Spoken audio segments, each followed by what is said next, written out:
Hello everyone and welcome to the wonderful chapter of gravitation. तो यहाँ से अब हम देखने वाले हैं gravitational field due to sphere. इसके पहले हमने gravitational field due to continuous mass system में रिंग और डिस्क की कहानी ऑलरेडी डिस्कस कर चुके हैं। Now it's the turn of sphere. तो स्फीयर में मूव करने से पहले ये जान लेते हैं कि स्फीयर हमें कितने तरह का बेसिकली यहाँ पे पढ़ने हैं। तो स्फीयर का यदि हम टाइप देखेंगे तो इस केस में स्फीयर हमारे पास दो टाइप के हैं सर। पहला जो टाइप है स्फीयर का that is a solid sphere या फिर हॉलो स्फीयर। तो हॉलो स्फीयर की वजह से ग्रेविटेशनल फील्ड देखेंगे और साथ ही साथ देखेंगे स्फीयर के वजह से यानी सॉलिड स्फीयर की वजह से gravitational field. So next we have solid sphere. Okay, तो ये दो सिचुएशन हमें देखने हैं, फील्ड ड्यू टू और gravitational field due to hollow sphere as well as gravitational field due to solid sphere. तो एक एक करके देखते हैं। सबसे पहली बात करेंगे gravitational field due to hollow sphere का। तो gravitational field due to hollow sphere. Okay, तो हॉलो स्फीयर की वजह से ग्रेविटेशनल फील्ड कितना होगा, इसके अंदर या फिर बाहर, ये सारी कहानी डिस्कस करते हैं। ओके, तो ये हो गया हमारा sir gravitational field due to hollow sphere. तो सबसे पहले एक हॉलो स्फीयर बना लेते हैं सर। कैसा दिखता है स्फीयर वो थोड़ा सा देख लेते हैं बालक। तो ये ऐसा दिखता है, ये तो आपको पता ही होगा स्फीयर कैसा दिखेगा सर, बट ये हॉलो है, अंदर में खाली है सर। ओके, तो ये हो गया हमारा हॉलो स्फीयर और इसका रेडियस अभी के लिए मान लेते हैं r is the radius of the sphere, capital R, और इसका मास भी दिया हुआ है, मास of the sphere that is m। तो ऐसे केस में हमें पूछा है कि ग्रेविटेशनल फील्ड स्फीयर के वजह से कितना होगा, तो अंदर निकालेंगे एज वेल एज बाहर निकालेंगे। तो सबसे पहले बात कर लेते हैं कि यहाँ पे दो पॉइंट जहां पे हमें ग्रेविटेशनल फील्ड फाइंड करना है, तो वो पॉइंट आइदर इसके अंदर हो सकता है, तो मान लो ये A पॉइंट है जो कि इसके अंदर है, और दूसरा एक पॉइंट है जो B है जो कि इसके बाहर है, और दोनों ही पॉइंट पे हमें निकालनी है ग्रेविटेशनल फील्ड की वैल्यू। और यदि बात करें इसका डिस्टेंस का, तो A पॉइंट हो या फिर B पॉइंट, दोनों ही r डिस्टेंस पे है सेंटर से, तो A पॉइंट ले लो या फिर B पॉइंट ले लें, दोनों ही सेंटर से r डिस्टेंस पे है। कौन सा r sir? Small r। Small r का मतलब सेंटर से डिस्टेंस किसका, A पॉइंट का, या फिर सेंटर से डिस्टेंस किसका, B पॉइंट का। तो either we need to find the value of gravitational field at point A और एट पॉइंट B। ओके, तो ये डिस्टेंस r है और ये भी डिस्टेंस r है। अब थोड़ा ध्यान से सुनते हैं।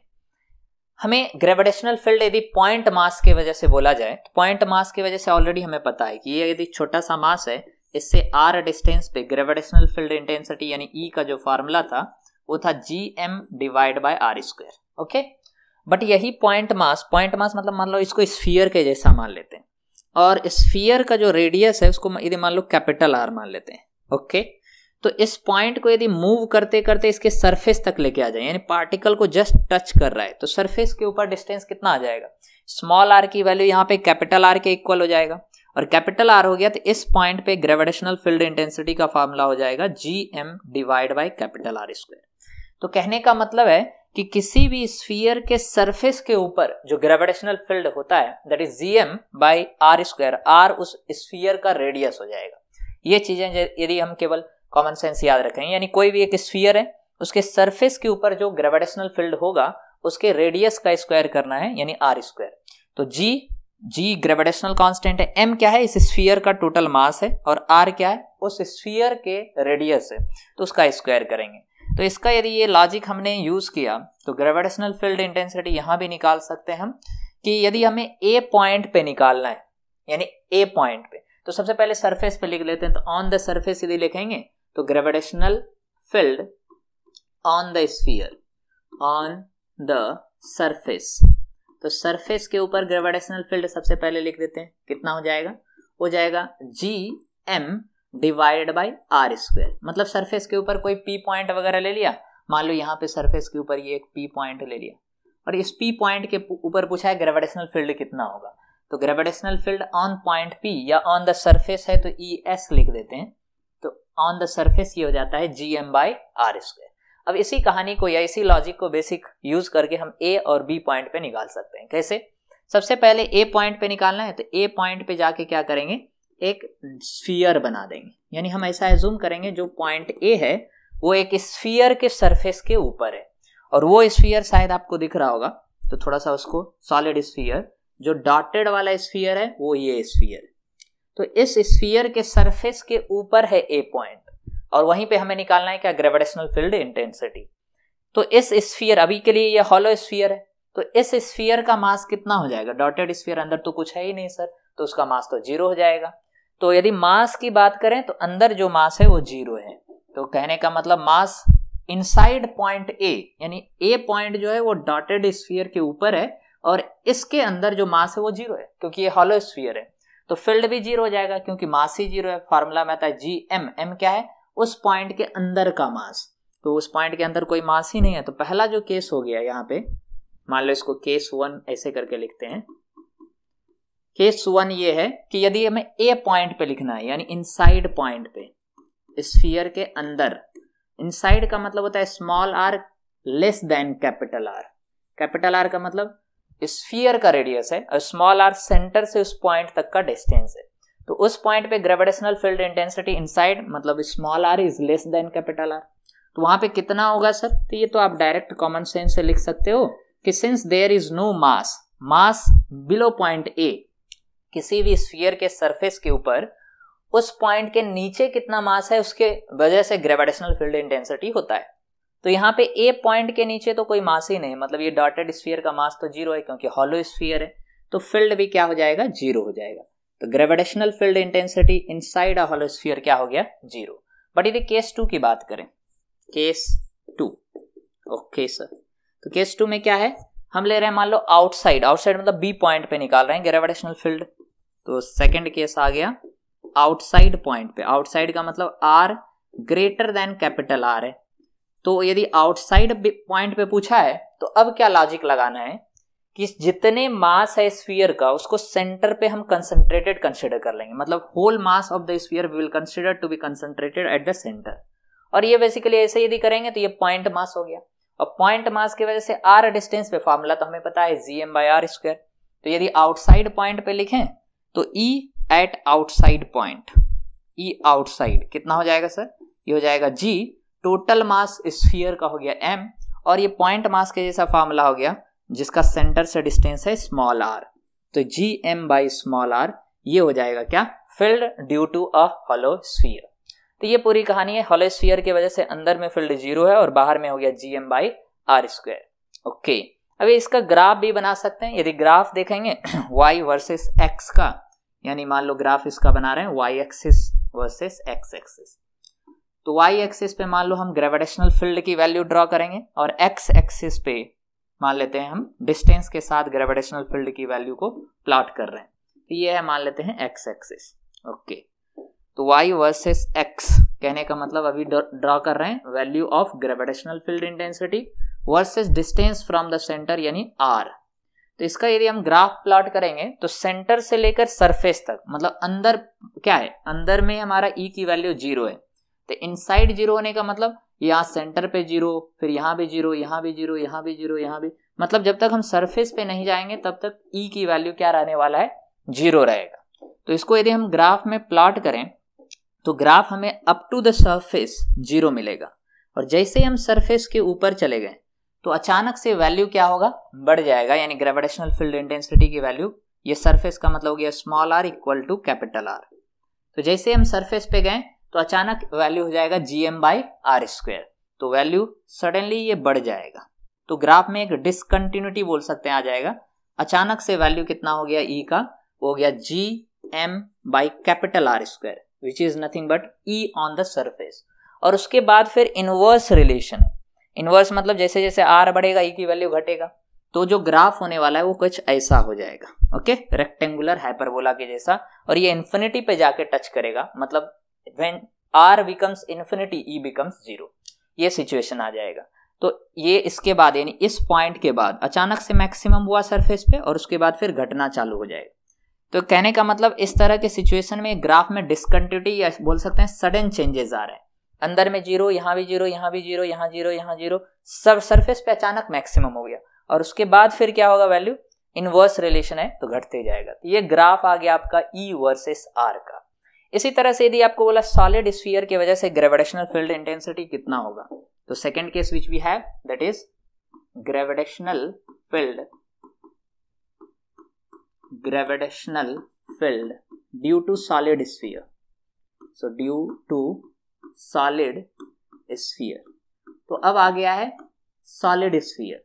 तो इसके वजह से यदि ग्रेविटेशनल फील्ड हमसे किसी ने पूछा तो क्या निकालना पड़ेगा, तो फिर से इनसाइड और आउटसाइड आएगा सर।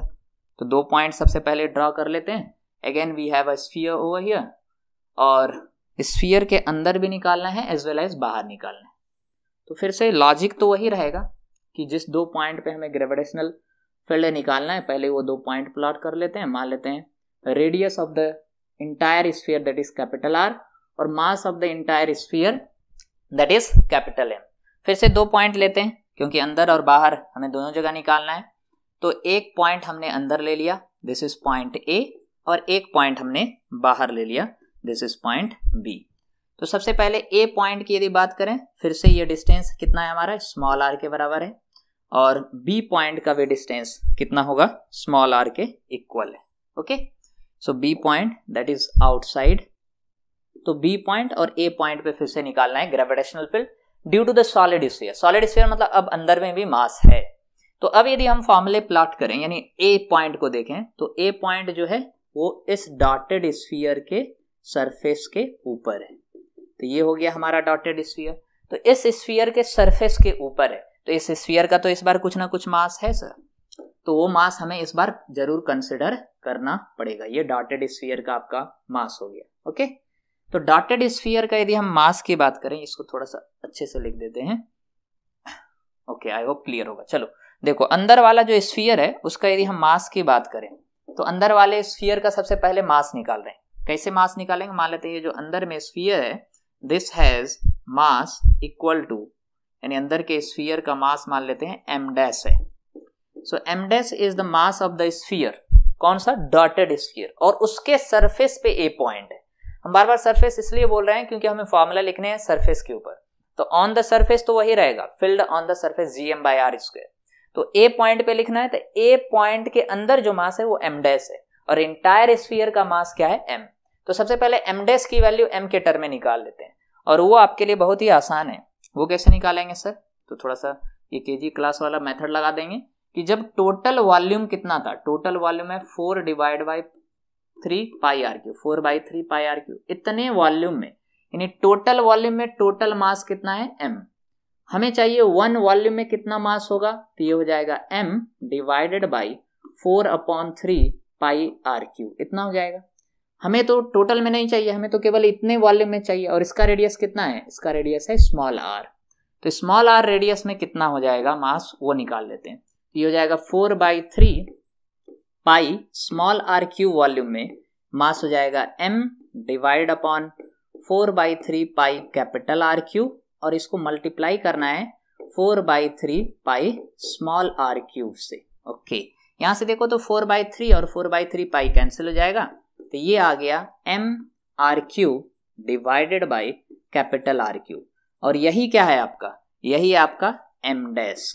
m डैश की वैल्यू यहां से आ गया। तो ये m डैश कैसे आया, बेसिकली जो आप मार्केट में जाते हैं ना, 5 kg आलू का दाम इतना, तो 1 kg का कितना तो 3 kg का कितना, तो उसी तरह से हमने निकाल लिया कि टोटल वॉल्यूम जब था तो उसका मास था m, तो 1 वॉल्यूम में इतना हो जाएगा। तो हमें छोटे वाले वॉल्यूम में, मतलब 4/3 छोटा r का क्यूब, उतने में कितना होगा वो निकल गया। ये इसलिए निकाला क्योंकि A पॉइंट जो है वो डॉटेड स्फीयर के सरफेस के ऊपर है। तो A पॉइंट के ऊपर अब लिख रहे हैं ग्रेविटेशनल फील्ड इंटेंसिटी। तो केस 1 की बात कर रहे हैं सबसे पहले इनसाइड में। केस 1 मतलब इनसाइड, इनसाइड का मतलब small r is less than capital R। Okay sir, तो इस पॉइंट पे यदि हमें लिखना है gravitational field intensity A point पे, तो वो किस स्फीयर के ऊपर है उसका रेडियस लेना है, तो उसका रेडियस है स्मॉल r, और इसके अंदर जो मास है वो है m डैश, तो gm/r², but g m dash by छोटा r²। तो E इनसाइड लिख रहे हैं फॉर्मूला, तो E इनसाइड इधर साइड में लिखते हैं। So we will have E inside कितना, इधर लिख देते हैं E इनसाइड, ये हो जाएगा GM/r²। सो G M के जगह आ जाएगा M' divide by r²। Inside का मतलब अभी के लिए A पॉइंट पे लिखे, तो A पॉइंट ये छोटे वाले स्फीयर के सरफेस के ऊपर है और सरफेस पे होता है GM/r², इसलिए हमने इतना कर दिया GM'/r²। अब जस्ट वैल्यू को रिप्लेस करेंगे, M' की वैल्यू हमने फाइंड कर लिया है, तो ये हो जाएगा GM' की वैल्यू हो गया MR³ divided by capital R³ whole divided by r²। अब ये r² और क्यूब कैंसिल कर सकते हैं, तो ये कितना आ गया, इनसाइड का डायरेक्ट फार्मूला लिख देते हैं। तो E इनसाइड हमारे पास आ गया फार्मूला कितना, that is GMR divided by capital R³। अब याद रखें कैपिटल R तो कांस्टेंट है, M भी कांस्टेंट है और G भी कांस्टेंट है। यहां से E जो है वो डायरेक्टली प्रोपोर्शनल टू R आ गया, यानी अंदर में जो फील्ड है, फील्ड यदि अंदर में बात करें E inside that is directly proportional to small r। कहने का मतलब जैसे जैसे हम सेंटर से दूर चलते जाएंगे और वैसे वैसे फील्ड की वैल्यू बढ़ते जाएगा, तो ऑब्वियसली सरफेस पे जाते जाते मैक्सिमम हो जाएगा। अब केस 2 की बात कर लेते हैं B पॉइंट पे, यानी आउटसाइड पॉइंट पे। तो केस 2 है हमारा, case 2 which we have that is outside the sphere. और आउटसाइड का कंडीशन तो आपको पता है कि क्या छोटू r जो होगा वो कैपिटल R से बड़ा होगा, तभी तो आउटसाइड होगा। ये वाला जो डिस्टेंस है small r, this will be greater than the capital R। Capital R radius है, तो ये कहानी आ गया। और कैपिटल है, यानी यदि ये पॉइंट बाहर है तो फिर से वही कहानी लगाएंगे, लॉजिक जो पॉइंट मास के लिए लगाए थे। मतलब क्या, पूरे स्फीयर के मास को सेंटर पे कंसंट्रेटेड कंसिडर कर लेंगे, तो ये पॉइंट मास का जैसा सिचुएशन हो गया। पॉइंट मास से r डिस्टेंस पे फील्ड होता है GM/r², तो डायरेक्ट लिख देंगे E आउटसाइड। कहने का मतलब field due to hollow and solid outside वाले पॉइंट पे सेम फॉर्मूले हैं, जो कि है GM डिवाइड बाई छोटू r का स्क्वायर, तो ये आउटसाइड हो गया। अब यदि इसका फिर ग्राफ प्लॉट करने की कोशिश किए, जैसे मान लो उधर ग्राफ प्लॉट किए थे कि सेंटर से डिस्टेंस वर्सेस, यानी सेंटर से जैसे जैसे हम दूर बढ़ रहे हैं तो ये ग्राफ कैसा होगा। तो मान लो अभी के लिए ये हमारा y एक्सिस है जिसपे हम इलेक्ट्रिक फील्ड को ग्रेविटेशनल फील्ड को प्लॉट करेंगे, और ये हमारा हो गया x एक्सिस, ओके, जिसपे डिस्टेंस को प्लॉट करेंगे। सो ग्राफ में हमारा E वर्सेस R, और R हमेशा स्फीयर के सेंटर से मेजर कर रहे हैं। तो सबसे पहले पता कर लेते हैं सेंटर पे कितना होगा। तो सेंटर पे यदि लिखेंगे तो स्मॉल r की वैल्यू 0 हो जाएगा, क्योंकि r को तो हम सेंटर से ही मेजर करते हैं, तो स्मॉल r की वैल्यू तो 0 हो जाएगा सर। तो स्मॉल r को यदि 0 यहाँ पे पुट कर दिया तो क्या बन जाएगा, क्योंकि वो अंदर है, तो जो सेंटर है वो तो अंदर है, तो इनसाइड वाला ही फॉर्मूला लगाएंगे और इसमें स्मॉल r की वैल्यू 0 पुट कर दो, तो 0 पुट करते ही E एट द सेंटर 0 हो जाएगा। यानी ग्राफ जो चालू होगा वो सेंटर से चालू होगा। कहने का मतलब the graph that will start from centre, okay. तो ये सेंटर से चालू हो रहा है ग्राफ, ये यहां से चालू होगा ग्राफ, ओके। और कैसे कैसे जाएगा, यहां से देखो E is directly proportional to R, मतलब जैसे जैसे R बढ़ते जाएगा फील्ड भी बढ़ते जाएगा। स्मॉल r बढ़ेगा तो फील्ड भी तो हमारा बढ़ते जाएगा, यानी अंदर में फील्ड डायरेक्टली प्रोपोर्शनल है। तो ये स्ट्रेट लाइन होगा, जैसे जैसे हम सेंटर से दूर जाएंगे फील्ड बढ़ते जा रहे हैं, डायरेक्टली प्रोपोर्शनल। बट बढ़ते बढ़ते मैक्सिमम कहाँ पे होगा, मैक्सिमम सरफेस पे होगा। तो सरफेस पे जाते ही वैल्यू हो जाएगा मैक्सिमम, तो सरफेस का मतलब small r is equal to capital R, और यहाँ पे जाते ही कितना हो जाएगा, GM बाई कैपिटल R² हो जाएगा, ये E की मैक्सिमम वैल्यू। उसके बाद फिर क्या होगा, उसके बाद इनवर्स रिलेशन होगा, क्योंकि बाहर चले गए तो आउटसाइड वाला फार्मूला। तो आउटसाइड में जब R बढ़ेगा, यानी जैसे ही इस पॉइंट को क्रॉस करके हम बाहर निकले तो इनवर्स रिलेशन आ गया, और इनवर्स रिलेशन आया तो फिर से ग्राफ ऐसा हो जाएगा, कैसा, पैरेलल टू x एक्सिस, तो कर्व जनरेट हो जाएगा। तो ये है हमारा E इनसाइड यहां से लेके यहां तक, और उसके बाद फिर क्या है, E आउटसाइड। तो ये वेरिएशन से रिलेटेड कई बार ग्राफ भी पूछा जाता है, तो ये चीजें हमें याद रखना है। एक क्वेश्चन ले लेते हैं बेस्ड ऑन द E पे डिपेंड होके एक क्वेश्चन लेते हैं, और उसमें हम दोनों स्फीयर को कंबाइन कर देते हैं। तो आपको क्वेश्चन कुछ इस तरह से दिया हुआ है, बोला है फाइंड नेट ग्रेविटेशनल फील्ड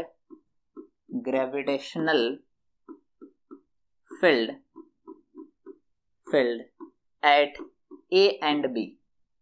तो पॉइंट A और पॉइंट B पे नेट ग्रेविटेशनल फील्ड की वैल्यू बेसिकली हमें फाइंड करना है। A और B क्या है सर, तो डायग्राम ड्रॉ कर लेते हैं। तो हमें बोला है कि ये एक हॉलो स्फीयर है, ओके, और इसके अंदर एक सॉलिड स्फीयर दिया हुआ है। So we have one more solid sphere inside this. तो इसके अंदर में ये एक सॉलिड स्फीयर है। ओके, यहाँ पे एक सॉलिड स्फीयर, तो अंदर वाला सॉलिड स्फीयर है और बाहर वाला हॉलो स्फीयर है, ये चीज याद रखेंगे। चलो तो उसको थोड़ा सा हम ड्रॉ कर देते हैं। अंदर वाला जो स्फीयर है that is a solid sphere. Okay, तो ये हमारा हो गया सॉलिड स्फीयर, और बाहर वाला जो है वो एक हॉलो स्फीयर है। और साथ ही साथ मास दे दिया है कि ये वाला जो स्फीयर है इसका मास आपको दिया हुआ है दैट इज m1, और जो अंदर है सॉलिड स्फीयर दिस इज, इसका भी मास दिया हुआ है, मास ये दिया हुआ है आपको m2। ओके ओके सर, और ये कौन सा स्फीयर है? This is a hollow.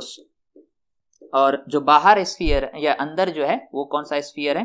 That is a solid sphere. Okay, तो अब हमें निकालना है कि m1 और m2 मास है, दोनों का रेडियस भी मान लो। तो रेडियस यहाँ पे दिया हुआ है कि पहले जो स्फीयर है उसका रेडियस दिया हुआ है हमें a, थोड़ा सा अच्छे से ड्रॉ कर लेते हैं।